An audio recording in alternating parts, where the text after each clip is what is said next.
नमस्कार. आज 365 दिवसाच्या या व्याख्यानमालेचा आपला 49वा भाग. या प्रसंगी उपस्थित असणाऱ्या सर्व विद्यार्थी तसेच प्राध्यापक, प्राचार्य या सर्वांचं मनपूर्वक स्वागत करतो. स्पर्धा परीक्षेची तयारी या विषयातला पुढचा भाग बोलत असताना आज स्पर्धा परीक्षेऐवजी इंटरव्ह्यू पॅनल जे जॉबसाठी आवश्यक असतं त्याच्यासमोर नेमकं बोलायचं कसं आणि त्याची आपली या ठिकाणी तयारी कशी असायला पाहिजे याविषयी आपण सविस्तर थोडंसं जाणून घेणार आहोत. कारण की युपीएससीची एक्झाम असेल तर युपीएससीच्या एक्झामला बऱ्याच वेळेला काय म्हटलं जातं लक्षात घ्या, ही की नॉलेज टेस्टिंग एक्झाम नसून ती या ठिकाणी तुमच्या पर्सनॅलिटी टेस्टिंगची एक्झाम आहे. जॉबला ज्या वेळेला तुम्ही जात असता त्यावेळेला देखील तुम्हाला या ठिकाणी तुमच्याकडे असणाऱ्या माहितीचा अभ्यास किंवा माहितीची या ठिकाणी टेस्ट नसून ती बऱ्याच वेळा तुमची पर्सनॅलिटी कशी आहे, तुमचा स्वभाव कसा आहे हे तपासण्याची या ठिकाणी जास्त प्रयत्न पॅनल करत असतं. आणि मग बऱ्याच वेळेला आपण या ठिकाणी आपली जे काही संवाद कौशल्य आहे, कम्युनिकेशन स्किल जे आहेत ते कम्युनिकेशन स्किल मॅटर करत असतं की कशा पद्धतीने तुम्ही टिकणार आहात किंवा कशा पद्धतीने इंटरव्ह्यू पॅनलला तुम्ही या ठिकाणी अट्रॅक्ट करता, कन्व्हिन्स करता, तुमच्या एकूण व्यक्तिमत्वावर प्रभावित करता, हे फार महत्वाचं असतं. त्यामुळे आपल्याला अति हुशार किंवा जास्त हुशार असण्यापेक्षा वेल प्रिपेअर असणं गरजेचं असतं. लक्षात घ्या, योग्य तयारी तुमची असणं गरजेचं असतं. दुसरं महत्वाचं आहे की तुमच्या बोलण्यामध्ये स्पष्टता असणं, तुमचं वर्तन त्या इंटरव्ह्यू रूम मधले हे शांत असणं हे अत्यंत गरजेचं असतं, हे लक्षात घ्या. आणि त्यानुसार या ठिकाणी आपल्याला इंटरव्ह्यू पॅनलला फेस करणं एक स्किल आहे, ती आज आपण समजून घेणार आहोत. आता बऱ्याच वेळेला काय होतं की अपयश जे येतं इंटरव्ह्यू मध्ये ते आपल्याला नॉलेज कमी आहे म्हणून येत नाही, तर आपण स्वतःला व्यवस्थित प्रेझेंट नाही करू शकत. यामुळे बऱ्याच वेळेला आपल्याला ह्या प्रॉब्लेम येत असतात आणि मग त्यासाठी आपण स्वतःला वेगळ्या पद्धतीनं तयार करणं हे गरजेचं असतं. 3 मिनिटं आपल्याकडे आहेत, 3 जण आहेत आपल्यापैकी, त्यांना कुणी हँड रेस करायचा आणि स्वतःविषयी अगदी 1 मिनिटात माहिती सांगायची. हँड रेस करायची आणि अबाउट अस, स्वतःबद्दल तुम्ही 1 मिनिटामध्ये माहिती सांगायची. चला, कोण सांगतंय पहिल्यांदा? आहे का तयारी कोणाची? चला, हाच प्रश्न पुन्हा 5 मिनिटांना मी विचारेन. ज्यांची तयारी असेल त्यांनी हँड रेस करावं, त्यांना बोलता येईल ते. लक्षात घ्या, काय आहे तुमची 17, 18, 19, 20 वर्षाची पर्सनॅलिटी आहे, ती 1 मिनिटामध्ये सांगायची आहे. तर देखील आपण थोडंसं गोंधळ, अरे माझ्याविषयी मला 1 मिनिटात आता काय सांगता येईल, इथून सुरुवात असते. लक्षात घ्या, त्याच्यामध्ये हा प्रश्न अनपेक्षित आहे का? हा प्रश्न कदाचित आत्ता मी विचारणं तुम्हाला अपेक्षित नव्हतं, पण हा प्रश्न तर आपल्याला विचारला जाणार आहे. आपल्याला प्रत्येक ठिकाणी माझ्याविषयीची माहिती सांगावीच लागते, तर ती कशा पद्धतीनं मांडली पाहिजे, 1 मिनिटात काय बोललं पाहिजे, याची देखील या ठिकाणी स्वतःची तयारी असणं गरजेचं आहे. नाहीतर मग पॅनल समोर आपला गोंधळ उडण्याची शक्यता असते. मुलाखत म्हणजे नेमकं काय असतं, इंटरव्ह्यू म्हणजे काय नेमकं हे समजून घ्या. पहिल्यांदा तुम्ही स्वतःला कसं प्रेझेंट करता, दोन्ही काळ समजून घ्या. की तुमचे पाठीमागच्या पिढीतले लोक असे सांगत होते की शिकलेली लोकच कमी होती, त्यामुळे आपल्याला पकडून नेऊन जॉब दिला, तो काळ होता. आणि आता या ठिकाणी शिकलेली लोक इतकी प्रचंड आहेत की त्यातनं कसे सॉर्ट आउट करायचे यासाठी प्रेझेंटेशन फार महत्वाचं आहे. तुम्हाला जे काही येतं ते चांगल्या पद्धतीनं प्रेझेंट करता यायला पाहिजे. त्यामुळे इथं तुमचं सादरीकरण हे महत्वाचं असतं. कोणत्याही जॉब प्रोफाईलसाठी तुम्ही स्वतःला तयार करता असाल तर सगळ्यात महत्वाचं मी पुन्हा पुन्हा सांगतो की कम्युनिकेशन स्किल मधलं पहिलं महत्वाचं प्रिन्सिपल काय, की तुम्हाला चांगलं बोलता यायला पाहिजे. हे जितकं महत्वाचं आहे त्याच्यापेक्षा तुलनात्मक थोडंसं जास्त महत्वाचं आहे, तुम्हाला चांगलं ऐकता यायला पाहिजे. तुम्ही गुड लिस्नर असायला पाहिजे, तुमची श्रवण क्षमता चांगली असायला पाहिजे. लक्षात घ्या, कारण इंटरव्ह्यू मध्ये बऱ्याच वेळा हा गोंधळ होत असतो की समोरच्याला काय म्हणायचं आहे किंवा पूर्ण त्याचं ऐकून घेण्याच्या अगोदरच आपण या ठिकाणी स्वतःला प्रेझेंट करायला, मांडायला सुरुवात करतो. हे लक्षात त्याच्याबद्दल. त्यामुळे पहिल्यांदा आपण ऐकून घेण्याची क्षमता असायला पाहिजे. दुसरं महत्वाचं आहे की आपण जर प्रश्न व्यवस्थित ऐकला तर त्या प्रश्नाला अनुसरून अत्यंत स्पष्ट शब्दात आपल्याला उत्तर देता आलं पाहिजे. गोंधळलेली उत्तर असून चालणार नाही, हे लक्षात घ्या. सगळ्यात महत्वाचं पॅनल काय बघत असतं की तुमच्यावर प्रेशर क्रिएट करून त्या प्रेशरमध्ये तुम्ही कसं स्वतःला प्रेझेंट करता, कसं स्वतःला मेंटेन करता, लक्षात, हे देखील या ठिकाणी गोष्ट बघितली जात असते. आणि सगळ्यात महत्वाचं डोमेन स्पेसिफिक नॉलेज. ज्या भूमिकेसाठी तुम्हाला घेतलं जाणार आहे, जो जॉब रोल तुम्हाला तिथं दिला जाणार आहे, लक्षात घ्या, तुम्ही HR म्हणून जाणार आहात, फायनान्स म्हणून जाणार आहात, असिस्टंट म्हणून जाणार आहात, प्रोडक्शनला जाणार आहात, लक्षात, किंवा तुम्ही एखाद्या गव्हर्नमेंट जॉबच्या पोस्टसाठी जाता, ती पोस्ट जी आहे त्याची जी काही कामाची पद्धत असते त्यासाठी तुम्ही योग्य आहात की नाही हे तपासलं जातं. हा एक महत्वाचा आहे. त्यासाठी आपण एक 7 ते 8 त्याच्या स्टेप ज्या आहेत त्या समजून घेऊ की मुलाखतीसाठी कशापासून सुरुवात होते प्रिपरेशनची. पहिली सुरुवात जाहिरातीचं योग्य वाचन करणं. ज्या कंपनीमध्ये ज्या पदासाठी तुम्ही जॉबला जाणार आहात त्याची संपूर्ण माहिती आपल्याला असणं गरजेचं, म्हणजे जॉब डिस्क्रिप्शन जे आहे ते वारंवार आपण या ठिकाणी वाचायचं आहे की कोणते स्किल सेट त्यांनी मागितलेले आहेत हे तुम्हाला माहित असलं पाहिजे. कारण बऱ्याच वेळा काय होतं, कंपनीत जॉबला जातोय आपण त्याच्यामध्ये का त्यांनी इंटरव्ह्यू द्यायचा आहे पण तुम्ही जाता, पण कशासाठी चाललेला आहात, तिथं रिक्वायरमेंट काय आहे, त्या स्पेसिफिक स्किलवर तुम्हाला कसा भर देता येईल यासाठी म्हणून आपण सुरुवातीला काय करायचं की आपण आपलं जॉब डिस्क्रिप्शन जे आहे ते वारंवार वाचायचं आहे. त्यांना कोणते रिक्वायर्ड स्किल आहेत हे बघायचे आहेत लक्षात घ्या. त्याचा आणि तुमचं एज्युकेशनचा कुठं लिंक होतो ते बघायचं. मग त्यासाठी आपले इंटर्नशिप, आपलं प्रोजेक्ट किंवा आपले अनुभव जे आतापर्यंतचे आहेत, एक्सपिरियन्स जो आहे त्याच्यानुसार असणारे या ठिकाणी पॉईंट्स तुम्हाला कनेक्ट जे होतात ते एकत्र करता यायला पाहिजेत. म्हणजे पहिली तयारी जॉब डिस्क्रिप्शन समजून. दुसरा जो या ठिकाणी महत्वाचा टप्पा आहे तो आहे की ज्या विभागामध्ये तुम्हाला जॉबला जायचं, ज्या कंपनीमध्ये जायचं, ज्या संस्थेला जायचंय ती संस्था समजून घेणं हे फार महत्वाचं असतं लक्षात घ्या. मग आपण बरेच वेळा तिथे एकदा लागलं की कंपनीविषयीची माहिती मिळेलच की, अजिबात नाही. तुम्हाला आतापासून म्हणजे तुम्ही आता बीएससी कम्प्युटर सायन्सला असाल आणि तुमचं टार्गेट आहे मला विप्रोमध्ये जायचं आहे 5 वर्षानंतर पीजी करून त्याच्यामध्ये, तर 5 वर्ष या कंपनीची या ठिकाणी तुम्हाला एकूणच कामकाजाची पद्धत ऑब्झर्व करता येईल का, ते आता शक्य आहे सोशल मीडियाच्या माध्यमातून. डिजिटल प्रेझेन्स असतो प्रत्येक कंपनीचा, प्रत्येक गोष्टीच्या घडामोडी काहीतरी काही घडत असतात, त्यांची एकूणच या ठिकाणी बिहेवियर जे असतं कंपनीचं, बोर्डचं जे काय असतं ते आपल्याला कळत असतं. त्यांची या ठिकाणी फिलॉसॉफी काय आहे, कशासाठी काम करतात हे सगळं आपल्याला समजत असतं आणि त्याचा अभ्यास आपण करणं गरजेचं. आता एवढ्या वर्ष जाऊ दे पाठीमागे मी म्हणतो तसं, पण ज्या वेळेला ज्या कंपनीत तुम्ही जाणार आहात अप्लाय केल्यानंतर इंटरव्ह्यूच्या पर्यंत त्या संस्थेचं, कंपनीचं, विभागाचं काम काय चालतं हे त्याची वेबसाईट असेल, अबाउट असं पेज असेल, कोणत्या सेक्टरमध्ये काम करतं ते असेल, त्यांच्या करंट अपडेट काही असतील, त्या देत असणाऱ्या सर्व्हिसेस काय आहेत याची तुम्हाला माहिती असणं गरजेचं आहे. म्हणजे मग तुमची जनरल उत्तर राहणार नाही, स्पेसिफिक उत्तर तुम्ही देऊ शकाल. म्हणजे जाहिरात योग्य वाचला तर दुसरी टप्पा आहे की जिथं काम करायचं आहे त्या संस्थेविषयी, आस्थापनेविषयी जाणून घेणं. पुन्हा आपण तिथंच आहे, तुझा प्रश्न मी मगाशी विचारला होता की अबाउट अस, स्वतःविषयीची माहिती एका शब्दात, एका मिनिटात मांडता यायला पाहिजे. तर काय पाहिजे संक्षिप्त परिचयामध्ये लक्षात घ्या. याची माहिती दिली की तुमच्यापैकी 3 लोकांना बोलायचं आहे, लक्षात घ्या. परत एकदा तयारी असू दे. एक, टेल मी अबाउट अस किंवा स्वतःबद्दल सांगा, हा 4 भागात सांगायचा. पहिलं, तुम्ही कोण आहात, तुमचं शिक्षण, तुमची शैक्षणाची पार्श्वभूमी काय आहे आणि तुम्ही कोणते रिलिव्हंट स्किल किंवा एक्सपिरियन्स तुमच्याकडे आहे आणि तुम्ही या जॉबसाठी का योग्य आहात, लक्षात हे तुम्हाला सांगायचं आहे तशा पद्धतीनं. त्यासाठी 1 मिनिटाचा वेळ आपण घ्यायचा, त्यापेक्षा जास्त नाही. सांगू शकाल कोणी अबाउट अस, जॉब स्किल राहू देत आता त्याच्यामध्ये, पण स्वतःविषयीची माहिती 1 मिनिटामध्ये मांडता येईल का कोणाला? हँड रेस करा.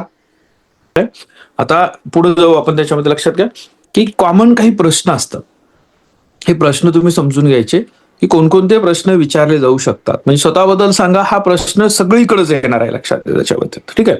त्याच्यानंतर ही नोकरी किंवा ती ज्या युपीएससी एमपीएससीची एक्झाम असेल लक्षात, किंवा तुमची या ठिकाणी जो काही जॉब रोल आहे त्याच्याबद्दलची भूमिका काय आहे हे तुम्हाला विचारलं जातं, हे लक्षात त्याच्याबद्दल. त्यानंतर तुमचे स्ट्रेंथ पॉईंट काय आहेत हे विचारले जातात, तुमचे विकनेसेस काय आहेत हे विचारले जातात, एखादं चॅलेंज कसं हाताळला या पद्धतीने या ठिकाणी विचारलं जातं. 5 वर्षानंतर तुम्ही स्वतःला कुठे बघता आणि आम्ही तुम्हालाच का घ्यावं. आता हे प्रश्न म्हणणार, हे प्रश्न सगळे विचारतात का, हे प्रश्न विचारतात हे माहीत असून देखील आपला गोंधळ होतो, लक्षात घ्या. म्हणजे जो डेमो तुम्ही आता समोर बघताय की अबाउट स्वतःविषयीचं 1 मिनिटामध्ये बोला म्हटल्यानंतर आपण या ठिकाणी ग्रॅज्युएशनच्या पहिल्या, दुसऱ्या, तिसऱ्या वर्षाला असणारे, करिअर कट्ट्याचे नियमित वेगवेगळ्या उपक्रमामध्ये ऍक्टिव्ह असणारे विद्यार्थी असून देखील 1 मिनिटासाठी बोलायला मला स्वतःचं प्रिपरेशन होत नाही आहे. त्याचं कारण काय असू शकतं त्याच्यावरही आपल्याला तयार करायचे. आणि हे जे कॉमन प्रश्न मी तुम्हाला सांगितले की स्वतःबद्दलची माहिती सांगा, त्याच्यानंतर या ठिकाणी ही नोकरी, ही परीक्षा किंवा ही जी काही जॉब रोल आहे त्याच्याबद्दलची भूमिका तुम्हाला माहित असणं गरजेचं आहे. तुमचे स्ट्रेंथ पॉईंट काय ते माहित असलं पाहिजे, विकनेसेस काय ते माहित असलं पाहिजे. इथे एक स्ट्रॅटेजी लक्षात ठेवा, विकनेसेस सांगत असताना ते विकनेसेस असे असावेत की जे कंपनीला हार्मफुल नसतील, का जे जॉब प्रोफाईलला त्या विकनेसेसचा फारसा फरक पडणार नाही, असे विकनेसेस तुम्हाला प्रेझेंट करता आले पाहिजे. हे आयडेंटिफाय करता आलं पाहिजे. तुम्हाला स्वतःचं स्वॉट अनालिसिस करून स्ट्रेंथ पॉईंट देखील तुम्हाला मांडता यायला पाहिजे. ते फार गरजेचं असतं लक्षात. आणि हे जर नाही जमलं तर या ठिकाणी गोंधळ निर्माण होऊ शकतो. तो गोंधळ टाळण्यासाठी या प्रश्नांची उत्तरं तुमच्याकडे तयार असायला पाहिजेत, लक्षात घ्या. आणि तुमचं व्हिजन काय आहे, स्वतःला तुम्ही 5 वर्षानंतर कुठं बघतात, हे फार महत्वाचं असतं. कारण लक्षात घ्या की जो स्वतःच्या करिअरविषयी सिरियस आहे, त्याच्याकडे प्लॅनिंग आहे, व्हिजन आहे, असा कॅन्डिडेट या ठिकाणी प्रत्येक आस्थापना शोधत असते, हे लक्षात घ्या. त्यामुळे तो देखील या ठिकाणी या गोष्टींवर तुम्ही विचार करणं गरजेचं आहे. त्यानंतर 5वा महत्वाचा टप्पा आहे तो बॉडी लँग्वेज आणि तुमचा या ठिकाणी व्हॉइस, म्हणजे तुमचा आवाज आणि तुमची या ठिकाणी देहबोली ज्याला म्हणतो आपण. बॉडी लँग्वेज तुम्हाला कदाचित लवकर समजेल त्याच्यामध्ये. तर त्यातला पहिला महत्वाचा पार्ट आपण बघतो इंटरव्ह्यूमध्ये, समोरच्याच्या डोळ्यात डोळे घालून बघणं, बोलणं, हे स्किल आहे जे बाय प्रॅक्टिस तुम्हाला आत्मसात करावं लागणार आहे, हे लक्षात. त्याच्या बाबतीत तुमचा आवाज जो आहे तो गरजेपेक्षा जास्त मोठा किंवा गरजेपेक्षा कमी असून चालत नाही, लक्षात घ्या. बऱ्याच लोकांच्या आवाजाची पट्टी सारखीच असते. म्हणजे वर्गात या ठिकाणी 5 मुलं असतील तरी काही शिक्षक त्याच आवाजात शिकवतात, आणि 100 मुलं असेल तरी त्याच आवाजात शिकवतात. असा वरच्या पट्टीचा आवाज असतो, आवश्यकता नसते. या ठिकाणी काय करतो की कमी बोलणं किंवा आवाजाचं हे टोन कमी ठेवणं, की समोरच्याला परत विचारावं लागतं, काय म्हटलं परत एकदा रिपीट करा. ह्या दोन्ही गोष्टी नाही झाल्या पाहिजेत. म्हणजे तुम्हाला संबंधित असणाऱ्या पॅनल मधली त्या सिच्युएशनला, ज्या जागेवर तुम्ही इंटरव्ह्यू द्यायला लागलेला आहात, तिथं गोंगाट नाही, शांतता आहे, तर तिथं आवाजाचा टोन काय असला पाहिजे. थोडंसं या ठिकाणी गडबड गोंधळ आहे, तिथं तुम्हाला थोडंसं इफेक्टिव्हली बोलायचं, तर तिथं आवाजाचा टोन काय असला पाहिजे, याच्यावर काम करा. हा आपल्या प्रॅक्टिसचा भाग आहे. हे समजून घेऊन तुम्ही या ठिकाणी बोलू शकाल, लक्षात घ्या. काही वक्ते युट्यूबला जर तुम्ही बघाल ते लक्षात घ्या, ते वक्ते काही किंचाळण्यासाठी फेमस आहेत. म्हणजे ते मोठ्या प्रमाणामध्ये किंचाळतात, जोरजोरात बोलतात, आणि मग या ठिकाणी त्यांना असं वाटतं की आपण समोरच्याला इम्प्रेस करत असतो. लोक काही इम्प्रेस पण होतात, पण ते सातत्यानं जर तसं व्हायला लागलं तर ते आवडतं का आपल्याला? हे जसं आपल्याला आवडत नाही त्याच पद्धतीने या ठिकाणी अगदीच न्यूट्रल किंवा अगदीच या ठिकाणी एक सुरी तुम्ही जर बोलायला लागला तर ते देखील आवडत नाही. त्यामुळे आपल्याला या ठिकाणी थोडीशी ही काळजी घ्यावी लागेल. आवश्यकतेनुसार आवाजाची जी काही या ठिकाणी चढउतार आहे, गरजेनुसार आवाजाची पट्टी वापरणं, याच्यावर प्रॅक्टिस व्हायला लागेल. सगळ्यात महत्त्वाचं असतं की इथं तुम्ही हातवारे काय करता.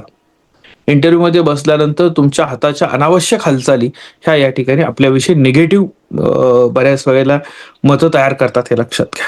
तर त्यामुळे तो नकारार्थी होणारा प्रभाव जर टाळायचा असेल तर आपल्याला हाताच्या बाबतीमध्ये थोडीशी काळजी घ्यायला पाहिजे. बऱ्याच वेळेला आपल्याकडनं चूक होते. इंटरव्ह्यूला जात असताना कुणीतरी दिलेलं नवीन घड्याळ असतं, मित्राकडनं मैत्रीकडनं मागून घेतलेलं घड्याळ असतं, माझं लकी घड्याळ आहे म्हणून तुम्ही घालत असता. लक्षात, हे जर वापरातलं नसेल रेग्युलर आणि नवीन घालून गेला तर आपलं नकळतपणे जरासं उत्तर देऊन वेळ झाला की ते घड्याळाचा बेल्ट सरळ करणं किंवा त्याच्यामध्ये टाइम बघणं, ह्या गोष्टी होतात, लक्षात घ्या. एका राज्याच्या मुख्यमंत्र्यांच्या PS साठी ज्या वेळेला काही सिलेक्शन प्रोसेस चालू होती आणि त्यांना वाटलं पर्सनली मला जरासं बघून घ्यावी व्यक्ती, ज्यावेळेला मला घ्यायची आहे त्यावेळेला तिथं, आणि ते इंटरव्ह्यू मध्ये आल्या, त्या लेडीज मुख्यमंत्री होत्या त्यांच्यासाठी, आणि ते आल्यानंतर त्यांच्या असं लक्षात आलं की समोरची कॅन्डिडेट 5 मिनिटांमध्ये 3 वेळा तर तिनं घड्याळ बघितलं. आणि मग तिचं त्यांचा युगो असा हट झाला की अरे मी राज्याचे मुख्यमंत्री असताना इथं सिलेक्शन प्रोसेसमध्ये येऊन बसले, पण ही व्यक्ती सारखंच घड्याळकडे बघते, माझ्यापेक्षा हीच बिझी आहे. लक्षात, हे निगेटिव्ह इम्प्रेशन. आता ती व्यक्ती बिझी असण्याचं कारण नव्हतं, तिला कोणीतरी नवीन घड्याळ गिफ्ट दिलेलं होतं इंटरव्ह्यूसाठी, शुभेच्छा देण्यासाठी, त्याच्याकडे सारखं लक्ष गेलं. बऱ्याच वेळेला या ठिकाणी आपल्याकडं कपड्यांमध्ये जे कपडे आपण घालून जातो ते स्पेशल कपडे घालून जातो इंटरव्ह्यूसाठी जात असतात, ज्यात तुम्ही कम्फर्टेबल नसता, आणि कम्फर्टेबल नसल्यामुळे थोडंसं तुमची बसण्याची जी काही पोझिशन आहे ती प्रॉपर असत नाही. लक्षात, ते कुठेतरी संकोचल्यासारखं आपण अवघडून बसतो. काही वेळेला या ठिकाणी जात असताना, समजा एखादा इंटरव्ह्यूला जात असताना चहाचा डाग पडला, कुठेतरी कप कचरा लागला, काहीतरी फाटलं तर आपला प्रयत्न काय चालतो की ते लपवायचं कसं, याच्याकडे आपलं सगळं लक्ष जातं. हे समजून घ्या पहिल्यांदा.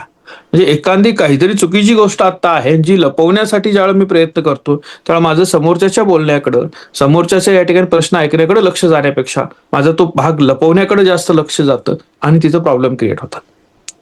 शूज मध्ये घातले जाणारे सॉक्स हे बऱ्याच वेळेला या ठिकाणी त्याची बोट पायातनं बाहेर आले असतात बघा, म्हणजे खराब झालेले असतात, आणि आपण म्हणतो की ते शूज बुटच्या आत असतात, कशाला काय लागतं त्याच्यामध्ये. समजा एखाद्या पॅनलला तिथं गेल्यानंतर ऐन वेळा तिथं लक्षात आलं की शूज बाहेर काढून आत जायचं आहे, असू शकतं काही ठिकाणी, आणि मग त्यावेळेला तुम्ही काय कराल? मग काढून आत तर जाता तुम्ही, पण तुमचं सगळं लक्ष या ठिकाणी पायावर पाय ठेवायचा आणि तो अंगठा जो बाहेर आलाय तो लपवायचा ह्याच्याकडेच जातं, त्याच्यामध्ये जे बॅड इम्प्रेशन क्रिएट करतं, लक्षात घ्या. मग त्यावेळेला ते सॉक्स पण बाहेर काढून ठेवून जाता येतील का? आता ते काढून जात असताना बऱ्याच वेळा त्याचा येणारा जो दुर्गंध आहे तो इकडे निगेटिव्ह इम्पॅक्ट क्रिएट करत असतो, त्याची काळजी आपल्याला घ्यायला पाहिजे. म्हणजे इंटरव्ह्यूला जात असताना जेवढं शब्द महत्वाचे आहेत तितकाच तेवढा प्रेझेन्स देखील तुमचा महत्वाचा आहे. त्या हॉलमध्ये तुम्ही कसं एंटर करता, तुम्ही कसं चालत जाताय आज जात असताना, लक्षात घ्या. ठीक आहे. आणि किती कॉन्फिडेंटली तुम्ही या ठिकाणी परमिशन घेता, मग तुम्ही बसता, बसल्यानंतर स्वतः स्थिर स्थावर होणं गरजेचं असतं, लक्षात घ्या. आणि पुढं जायचं आहे. तिथं बऱ्याच वेळा आपण गोंधळलेलो असेल तर या ठिकाणी पाणी सोबत ठेवा, तिथं असेल तर पाणी घ्या त्याच्या पद्धतीनं. स्वतःला पहिल्यांदा व्यवस्थित शांत होऊ द्या आणि मग तुम्ही उत्तर द्या, लक्षात घ्या. हा इंटरव्ह्यू म्हणजे आयुष्यातला शेवटचा इंटरव्ह्यू असतो असं अजिबात नसतं. सगळ्यात महत्वाचं आहे, लक्षात घ्या, समोर बसणारी देखील ही व्यक्ती असतात. त्यांना तुमच्या पर्सनॅलिटीचं प्रेझेंटेशन तुम्ही कसं करता हे बघायचं असतं, लक्षात. त्यामुळे ते काही शत्रू असल्यासारखं आपल्यावर या ठिकाणी अटॅक करत नाहीत, लक्षात घ्या. पॅनलिस्ट जे युपीएससीचे आहेत ते बऱ्याच वेळा सांगतात की आम्ही एवढ्या पद्धतीनं त्या कॅन्डिडेटला बघत असतो की एखादा चांगला कॅन्डिडेट आपल्याकडनं रिजेक्ट नको व्हायला, लक्षात. यामुळे खोदून खोदून त्याला प्रश्न विचारून त्याला तिथपर्यंत आणण्याचा प्रयत्न आपण करत असतो, हे लक्षात घ्या. आणि कुठल्याही परिस्थितीमध्ये तुमच्या फेशियल एक्सप्रेशन ह्या रिलॅक्स असल्या पाहिजे, म्हणजे चेहऱ्यावर टेन्शन किंवा ताण दिसता कामा नये. हे इंटरव्ह्यू मध्ये सगळ्यात महत्वाचं आहे की आपली बॉडी लँग्वेज आणि आपल्या आवाजाचा सराव आपण या ठिकाणी तर करणे गरजेचं आहे. आणि यासाठी काय 6 नंबरचा महत्वाचा पॉईंट आहे की आपण मॉक इंटरव्ह्यू घ्यायची. मॉक इंटरव्ह्यू मध्ये या ठिकाणी पॅनल डमी बसलेलं असतं, मग तिथे या ठिकाणी तुम्ही त्यांच्या प्रश्नांची उत्तरं देता, काही चुकलं असलं तर ते चूक तुम्हाला कळवतात, लक्षात घ्या. आता चांगले ऍप पण आले आहेत, एआयचे ऍप आलेत, लक्षात घ्या. ते काय करतो, तुम्हाला प्रश्न विचारतो, तुम्ही त्याची उत्तरं द्यायची, मग ते तुम्हाला सांगतं पण इथे हे चुकलेलं आहे, शब्द चुकले, सेंटेन्स बिल्डिंग चुकलेलं आहे, कॉन्फिडन्स लेवल कमी आहे, अनावश्यक तुम्ही हालचाली करत आहात, आवाज विनाकारण मोठा वाढवलेला आहे, हे सगळं तुम्हाला ते सांगतं. सांगितलं तर पुन्हा अपडेट करायचं, परत पुढे जायचं. हे सगळी टूल आज उपलब्ध आहेत तुम्हाला, लक्षात घ्या. त्यामुळे इथं इंटरव्ह्यूसाठी या गोष्टी महत्वाच्या आहेत. आणि सगळ्यात महत्वाचं शेवटचा एक महत्वाचा भाग लक्षात घ्या की शेवटी पॅनल तुम्हाला म्हणतं की डू हॅव एनी क्वेश्चन, तुम्हाला काही प्रश्न आहेत का? आणि इथं आपण काय करतो, नो म्हणतो आणि बाहेर पडतो, लक्षात. इथं त्यांनी तुम्हाला संधी दिलेली आहे. नो म्हणून बाहेर पडणं म्हणजे ते कम्युनिकेशन चुकीच्या पद्धतीनं संपवणं असा गरजेचं काय आहे आपल्याला तिथं त्या ऑर्गनायझेशन विषयी तुमचे काही प्रश्न असतील, कंपनीला आस्थापनेला पहिल्या 3 महिन्यामध्ये माझ्याकडनं काय अपेक्षा आहे त्याबद्दल विचारू शकता. इथल्या टीमचं काम कसं चालतं याबद्दल विचारू शकता. तुम्हाला एखाद्या कॅन्डिडेटमध्ये कोणकोणत्या क्वालिटीज अपेक्षित आहेत याबद्दल तुम्ही विचारू शकता. पुढील सिलेक्शन प्रोसेस कशी असेल याबद्दल तुम्ही विचारू शकता. पॅनलमध्ये कम्युनिकेशनच्या माध्यमातून एक या ठिकाणी सहजता निर्माण करणं, आपलं जे नॉलेज आहे ते व्यवस्थित प्रेझेंट करणं, समोरच्याचा रिस्पेक्ट करणं, या गोष्टी आपल्याला जमायला पाहिजेत, लक्षात घ्या. सगळ्यात महत्वाचं, इंटरव्ह्यू देऊन बाहेर आलात म्हणजे प्रोसेस संपली नाही. ते कम्युनिकेशन सायकल कुठून चालू होतं, तुम्ही ऍप्लिकेशन केलं तिथून चालू झालेलं सायकल आहे. बाहेर पडल्यानंतर एखादा फॉर्मल मेल त्यांना पाठवणं, काय की मला इंटरव्ह्यूची संधी दिली त्याबद्दल मी आपला आभारी आहे, पुढच्या प्रोसेससाठी सूचनेसाठी मी वाट बघत आहे. हे तुमचं नवीन कम्युनिकेशन ओपन करतं, लक्षात घ्या. इंटरव्ह्यू देऊन बरेच लोक येतात, म्हणतात कॉल आला तर जायचं, नाही आला तर जाऊ द्यायचं सगळं त्याच्यावर. पण ज्यावेळेला तुम्ही एखादं कम्युनिकेशन तुमच्याकडून जातं त्यावेळेला पुन्हा, आता हे काही युपीएससीला तुम्ही असं मेल नाही करू शकत आहे, पण ज्या ज्या खाजगी आस्थापनामध्ये तुम्ही जर करू शकत नाही म्हणजे त्याच्यामध्ये की तिथे तो प्रोसेसचा भाग नाही, पण खाजगी आस्थापनामध्ये तुम्ही ज्या वेळेला जाता त्यावेळेला तुम्हाला या पद्धतीची प्रोसेस ही प्रॅक्टिस देखील उपयोगाला येते, लक्षात त्याच्या पद्धतीनं. त्यामुळे आता उत्तर देण्याची सोपी पद्धत काय आहे त्याच्यावर आपण थोडंसं बोलू, लक्षात घ्या. काय पॅनल समोर बोलायचं कसं. सगळ्यात महत्वाचं, पहिल्यांदा प्रश्न पूर्ण ऐकून घ्यायचा. समोरच्याचा जो प्रश्न आहे तो व्यवस्थित ऐकून घेणं गरजेचं आहे. त्याच्यावर 1 ते 2 सेकंद विचार करा, काही नाही आपल्याला, लक्षात घ्या. त्याच्यानंतर अगदी व्यवस्थित आणि मुद्देसूद बोला. माहिती नसेल तर आपण गोल गोल घुमवण्याचा प्रयत्न करतो, हे समोरच्याला लगेच लक्षात येतं, समजून घ्या. पॅनल एक्सपर्ट आहे हे समजून घ्यायचं, पण तुमच्या डोमेनमध्ये तुम्ही त्यांच्यापेक्षा जास्त एक्सपर्ट असू शकता, तुमच्याकडे त्याच्यापेक्षा जास्त माहिती असू शकते, हे देखील तितकंच खरं आहे, लक्षात घ्या. म्हणजे आपण पहिल्यांदा या ठिकाणी ऐकणं, त्यानंतर विचार करणं आणि त्याच्यानंतर मांडणी करणं. बोलत असताना जर एक्झाम्पल देऊन एक्सप्लेन करता आलं तर त्याचा प्रयत्न करा, पण ते एक्झाम्पल रिलेव्हंट असावेत, लक्षात. म्हणजे तुमचं टाइम मॅनेजमेंट कसं आहे हे तुम्हाला सांगायचं असेल तर तुम्हाला सांगता आलं पाहिजे. माझ्या कॉलेजचा जो प्रोजेक्ट होता त्यासाठी मी प्लॅनर वापरल्यामुळे डेडलाईन माझी फायनल झाली आणि तो फेज वाईज मी प्रोजेक्ट कंप्लीट करू शकलो. त्यामुळे माझं कुठलंही सबमिशन जे आहे हे सबमिशन अगदी वेळेत झालेलं आहे. मी डिले सबमिशन केलेलं नाही. हे काय दाखवतं? तुम्हाला प्लॅनर माहित आहे ते दाखवतं. तुम्ही तुमच्या कामाविषयी किती सिरियस आहात हे लक्षात येतं. तुम्हाला डेडलाईन फॉलो करण्याची सवय आहे हे माहीत होतं. लक्षात घ्या. हे तुमच्या बोलण्याला पटवून देण्यासाठी योग्य उदाहरणांचा आधार घेणं हे गरजेचं असतं. ते तुमची स्वतःची उदाहरणं असावी. ते सांगत असताना बऱ्याच वेळा ते महत्वाचं ठरतं. लक्षात घ्या. विनाकारण भरकटायचं नाही. लक्षात. म्हणजे प्रश्न त्यांनी विचारला त्याच्यामध्ये की इराक आणि इराणचं युद्ध चालू आहे, आपली कंपनी इन्शुरन्समध्ये काम करते आणि याचा काय परिणाम होईल असं वाटतं तुम्हाला त्याच्यामध्ये? हा प्रश्न विचारलेला आहे. या प्रश्नांचं उत्तर देत असताना मध्येच तुमच्यातली देशभक्ती जागी झाली आणि तुम्ही जर बोलायला आलात का या भांडणामध्ये या ठिकाणी पाकिस्तान मध्यस्थी करायला आले, पाकिस्तानला जमणार आहे का आणि हे योग्य आहे का, इथं गरजच नाही ना. तुमच्या कोणत्या विचारांना ते जाणून घेऊ इच्छित आहेत त्या पद्धतीचंच या ठिकाणी तुम्हाला मुद्देसूद बोलता यायला पाहिजे. जर समजा एखाद्या गोष्टीची माहिती नसेल तर ते प्रामाणिकपणे कबूल करा की मला या गोष्टीची माहिती नाही आहे. हे फार महत्वाचं असतं. लक्षात घ्या. बऱ्याच वेळा काही लोक काय सांगतात की ते बघतो तुमचा आत्मविश्वास विचारत असतं त्यामुळे तुम्ही काही खोटं बोललं तरी चालतं पण बोलणं गरजेचं असतं. असं अजिबात नाही. लक्षात घ्या. आत्मविश्वास दाखवण्याची दुसरी बाजू ही पण आहे की प्रामाणिकपणे हे कबूल करणं की याच्याविषयीची मला माहिती नाहीये, मी माहिती घेईन. कारण आज लोकांना माहिती प्रचंड आहे हे माहित आहे. इंटरनेटवर आणि इकडे तिकडे उपलब्ध असते. लक्षात घ्या. ती कशीही उपलब्ध होईल, त्याचा रिपोर्ट कसाही बनवता येईल, तुम्ही कशा पद्धतीनं हे सगळं हाताळायला योग्य आहात हे पाहणं हा त्यातला महत्वाचा भाग असतो. लक्षात घ्या.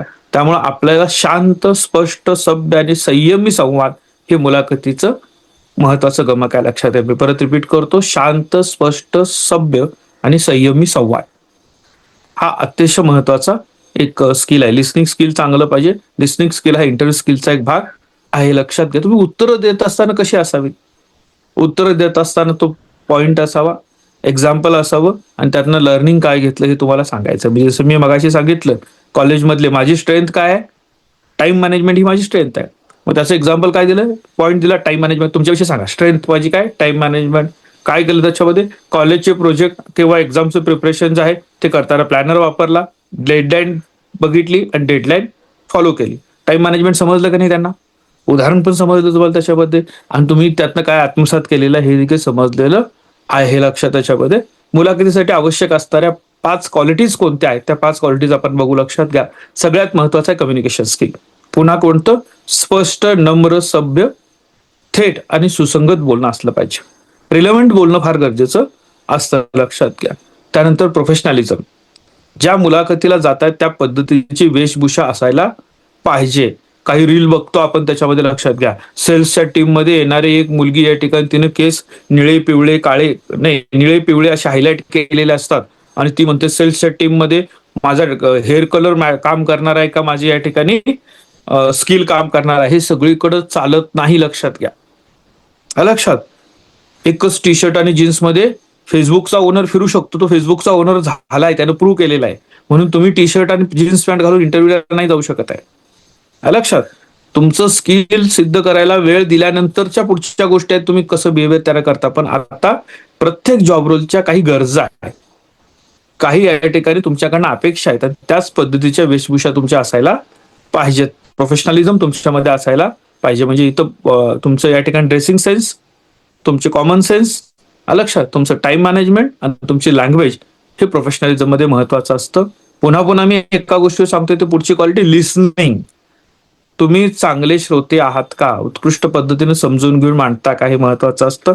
त्यानंतर कॉन्फिडन्स लेवल म्हणजे अहंकार नाही हे समजून घ्या पहिल्यांदा. इगो नाही झालं, तो स्थिर आणि तुमचा एक आत्मविश्वासाची लेवल असली पाहिजे. तुमची तयारी चांगली असली की तो विश्वास दिसतो. लक्षात घ्या. त्यामुळे प्रिपरेशन चांगलं असलं पाहिजे. कोणत्या चुका टाळायच्या आहेत आपल्याला शेवटच्या मिनिटामध्ये? एक तर उशिरा पोहोचायचं नाही इंटरव्ह्यूच्या वेळेला. सीव्ही मध्ये काय लिहिले ते आपल्याला माहित असायला पाहिजे. कुठल्याही झेरॉक्स दुकानामध्ये तयार केलेलं सीव्ही असू नाही. लक्षात घ्या. कॉपी पेस्ट करून दुसऱ्यांचे टाकलेलं हॉबी असायला नाही पाहिजे. हे समजून घ्या त्याच्याबद्दल. त्यानंतर अति आत्मविश्वास किंवा अति भीती ह्या गोष्टी आपल्याला टाळायच्या आहेत.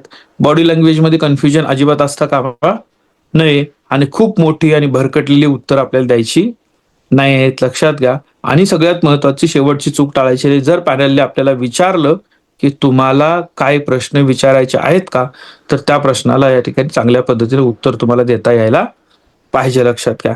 आजच्या सेशनमध्ये आपण ज्या गोष्टी बघितल्या त्यामध्ये एक लक्षात येतं तुम्हाला, की तुमच्या तयारीची स्पष्टता जी आहे ती महत्वाची असते. बोलण्यामधला आत्मविश्वास महत्वाचा असतो आणि वर्तनामधली नम्रता जी आहे ती फार महत्वाची असते, जी इंटरव्ह्यू पॅनलला इंटरॅक्ट करण्यामध्ये, इम्पॅक्ट त्याच्यावर तुमचा पॉझिटिव्ह तयार करण्यामध्ये उपयोगाला येत असते. तर आजच्या सत्रामध्ये पॅनल सोबत कशा पद्धतीने बोललं पाहिजे, याची तयारी कशी करावी, याच्यावर आपण सविस्तर चर्चा केलेली आहे. ही स्पर्धा परीक्षेच्या दृष्टिकोनातच केलेली मांडणी आहे मित्रांनो, हे पहिल्यांदा लक्षात घ्या. ही मांडणी करत असताना माझा हा प्रयत्न झाला की काही कॉमन गोष्टी असतात ज्या आपल्याला समजायला पाहिजेत. याचा निश्चितपणे तुम्ही स्वतःसाठी उपयोग करून घ्याल असं वाटतं. आजच्या सत्रामध्ये उपस्थित सर्वांचं मनपूर्वक या ठिकाणी स्वागत करतो, आभार मानतो आणि सेशन संपला असं जाहीर करतो. धन्यवाद.